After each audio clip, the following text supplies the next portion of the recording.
Hey everybody, welcome back to the channel. We're continuing our read through of Brandon Sanderson's The Way of Kings. We are up to chapter 46, Child of Tanavast. I don't really know that that name means anything to you at this point. I'm trying to think back through the previous chapters. That will mean something in the future. But we begin with a dream that Kaladin finds himself in. And in this dream, it's as if he is the Highstorm itself.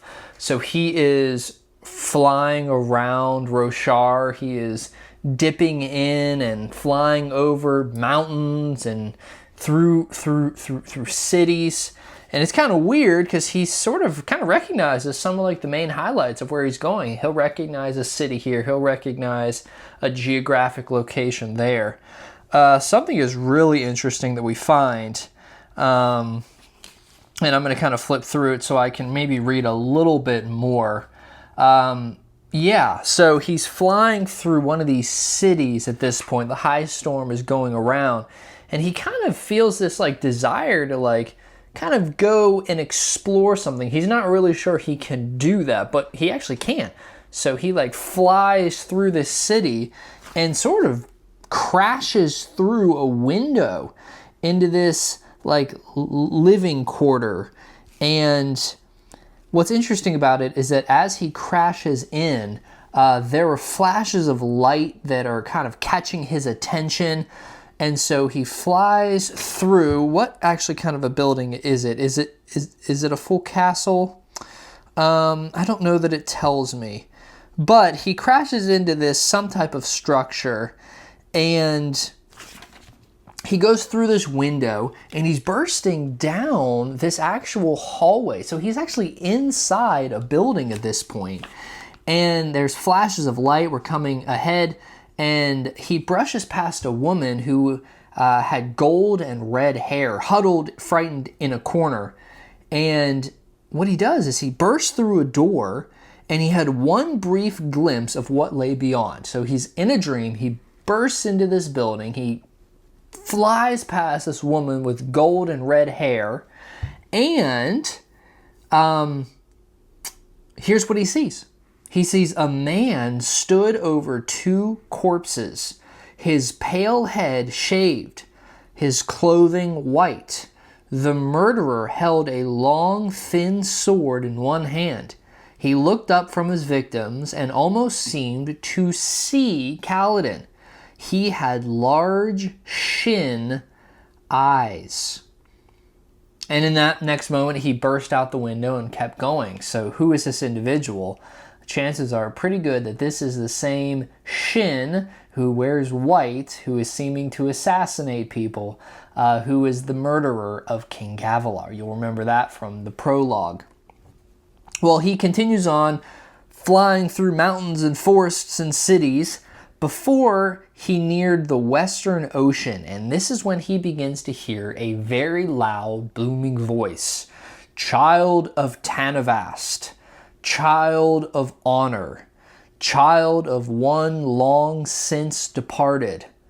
The sudden voice, we read, shook Kaladin, and he floundered in the air, and then this voice returns. The oath pact was shattered. The booming voice really kind of absolutely shakes Kaladin, and he sort of almost in this dream like falls out of the storm. He sort of finds himself standing and facing the storm. And then we read, men ride the storms no longer. The oath pact is broken, child of honor. And Kaladin shouts up at the storm, I don't understand. And here's where it gets really interesting. A face formed before him, the face he had seen before. You'll remember this when he was in the Highstorm. He saw a face in the storm, or he at least thought he did.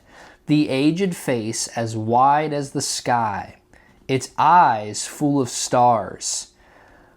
Odium comes, most dangerous of all the 16. You will now go. Something blew against him, and Kaladin shouts out, wait, there's so much war. Why is there so much war? And the voice vanishes, but he hears one final thing that it says before it disappears. Odium reigns.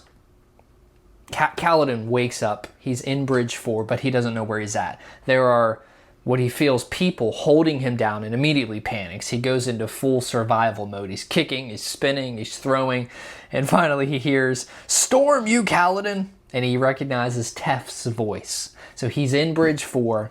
He kind of wakes up and he's like, "What is going on?" And they say, like, in the middle of the high storm, you like woke up and you were as if you were going out into the storm. So we had to drag you back and you kept fighting us. So we were holding you down, but you wouldn't wake up. You like wouldn't come to.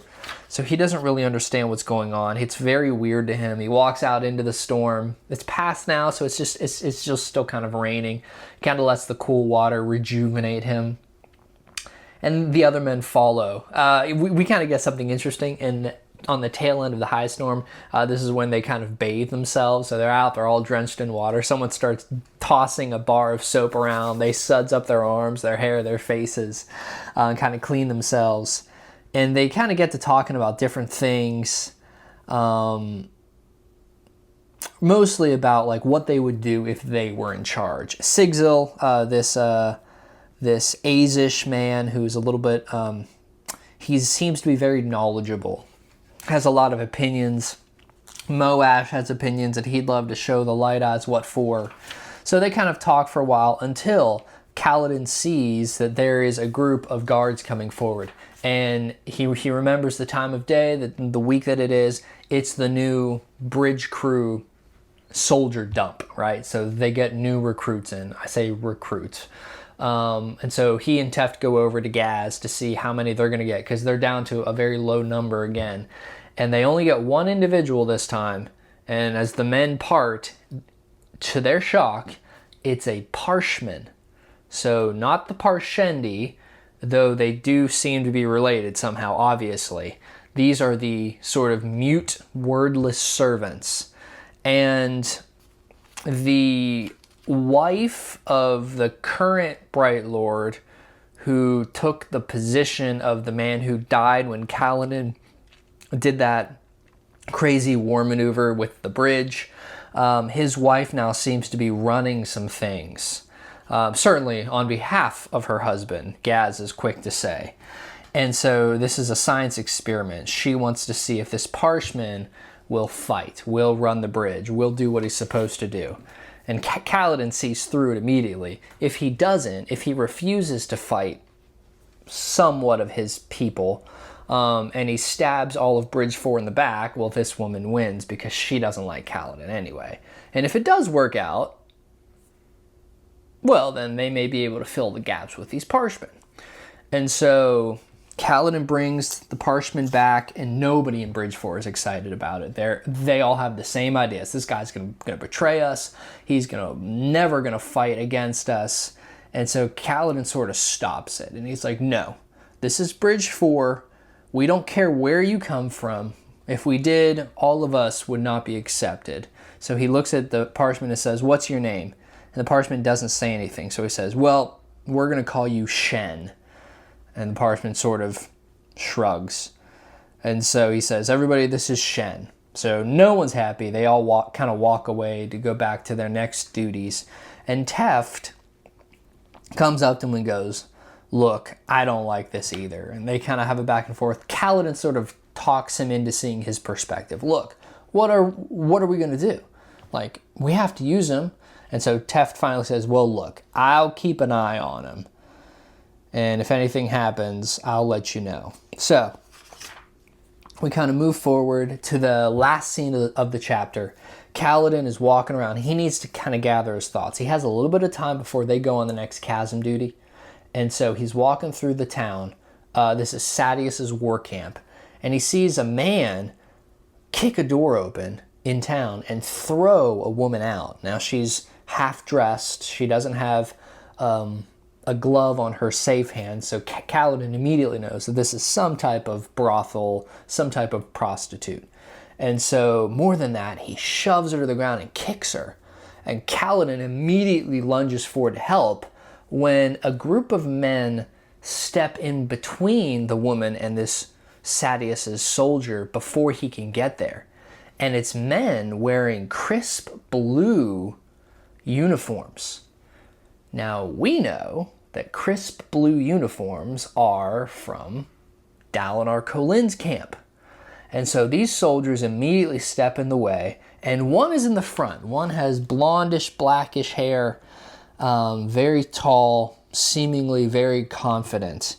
And this man steps up, and he tries to kind of de-escalate the situation. Hey, friend, I don't know what the issue is, but certainly we don't need to, succumb to violence and anger.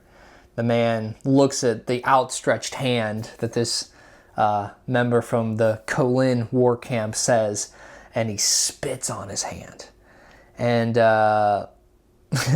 this soldier, from Kaladin's perspective, just sort of chuckles and reaches his hand out again.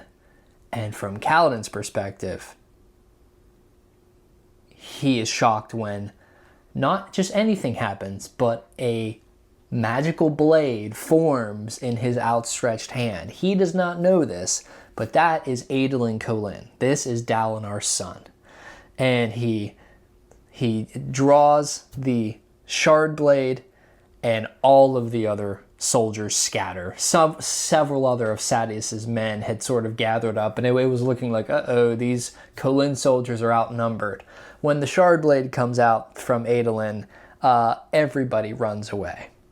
So Adolin turns, helps up the damaged, hurt, certainly embarrassed woman, and he sort of makes a few quips at her, kind of asks what the issue was, and she says, well, he didn't pay, and then I made a couple comments about his reputation that he didn't like, and so this is where we found ourselves. So Adolin says, well, maybe next time you'll have him pay first, right? Well, we will escort you to the border and advise you against returning to Sadeas's war camp anytime soon. And so she sort of says, well, thank you, Bright Lord. Perhaps I can interest you as a way to say thank you. He says, and he sort of chuckles, tempting as it is, my father would kill me. He has this thing about the old ways. Now, we know he's talking about Dalinar. And she responds, your father is quite prudish, isn't he? And he says, you might say that. Then he turns and he looks at Kaladin. So we actually have some characters here meeting for the first time. They've all been separate thus far. And we have, for the first time, we have one of our main characters, Adolin Kholin, meeting Kaladin. And boy, it does not get off on a good foot. Because he turns to Kaladin and he shouts out, ho, Bridge Boy. And that was the wrong thing to tell Kaladin, because he does not appreciate that. He says, run and give word to Bright Lord Makaram, the shard bearer said, flipping a coin across the streets, and tell him Adolin Kholin won't make our meeting today. I'll reschedule some other time. Kaladin looks down. This is an emerald chip. It's more than he'll earn in 2 weeks. And by the time he kind of looks back up, they've all gone away. Well, Syl kind of flies in, and she's like, wow, this is exciting. Like, hey, we got some money.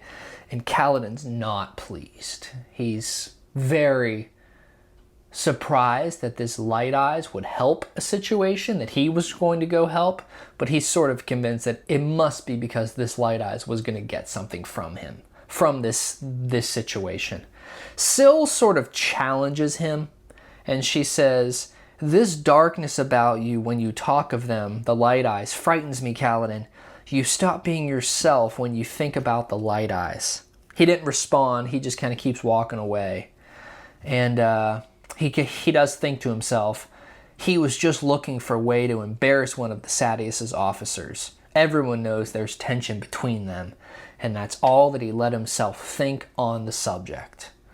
So though Kaladin is a morally good character, he has this bitterness, this deep-seated hatred for Light Eyes that he is going to have to work through at some point. Because even when he sees something happen that is objectively good, like Adolin helping this downtrodden woman, he even then excuses it away for some type of selfish gain. So we learn a little bit in this chapter, that early dream, him seeing this this assassin in white, what's going on there. Him getting a Parshman now in Bridge 4, and then his interaction with Adolin Kholin. Really the first time seeing members of the Kholin war camp, and you can see a clear difference in how these soldiers operate. We'll see what happens moving forward, but that was chapter 46, Child of Tanavast. You don't really know what that means yet, but we will find out in the future. So I hope you've enjoyed the read-through. We'll keep going to the next chapter in the next video, but until then, if you're interested, you can like and subscribe to the channel, and we will keep reading until we finish. Thanks so much for watching, and take care.